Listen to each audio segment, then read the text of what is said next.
जय जय साईं राम। सर्वप्रथम मैं श्रद्धा के साथ श्री साईं बाबा के चरणों में प्रणाम करती हूँ। ओम साईं राम। श्री साईं सच्चरित्र अध्याय 42 भविष्य की आगाही। पाठकों, आपने अभी तक केवल बाबा के जीवन काल की ही कथाएं सुनी हैं। अब आप ध्यानपूर्वक बाबा के निर्वाण काल का वर्णन सुनिए। 28 सितंबर सन 1918 को बाबा को साधारण सा ज्वर आया।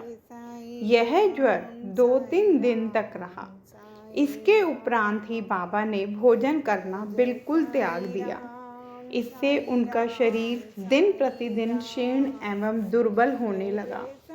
17 दिनों के पश्चात अर्थात 15 अक्टूबर सन 1918 को 2:30 पर उन्होंने अपना शरीर त्याग दिया।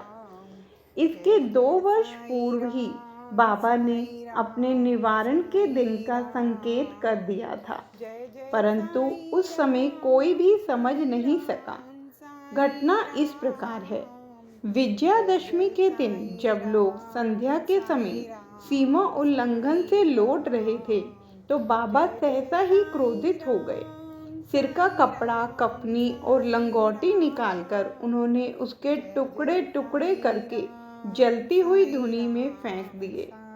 बाबा के द्वारा आहुति प्राप्त कर धुनी द्विगुणित प्रज्वलित होकर चमकने लगी और उससे भी कहीं अधिक बाबा के मुखमंडल की कांति चमक रही थी। वे पूर्ण दिगंबर खड़े थे और उनकी आंखें अंगारे के समान चमक रही थी। उन्होंने आवेश में आकर उच्च स्वर में कहा कि लोगों, यहाँ आओ। मुझे देखकर पूर्ण निश्चय कर लो कि मैं हिंदू हूँ या मुसलमान। सभी भय से कांप रहे थे। किसी को भी उनके समीप जाने का साहस न हो रहा था।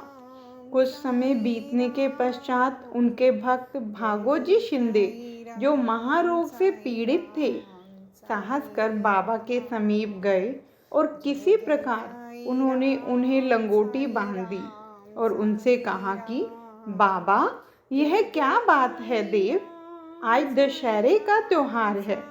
तब उन्होंने जमीन पर सटका पटकते हुए कहा कि यह मेरा सीमा उल्लंघन है। लगभग 11 बजे तक भी उनका क्रोध शांत न हुआ और भक्तों को चावड़ी जुलूस निकलने में संदेह होने लगा। 1 घंटे के पश्चात वे अपनी सहज स्थिति में आ गए और सदा की भांति पोशाक पहनकर चावड़ी जुलूस में सम्मिलित हो गए, जिसका वर्णन पूर्व किया जा चुका है। इस घटना द्वारा बाबा ने इंगित किया कि जीवन रेखा पार करने के लिए दशहरा ही उचित समय है, परंतु उस समय किसी को भी उसका असली अर्थ समझ में न आया। जय साईं राम।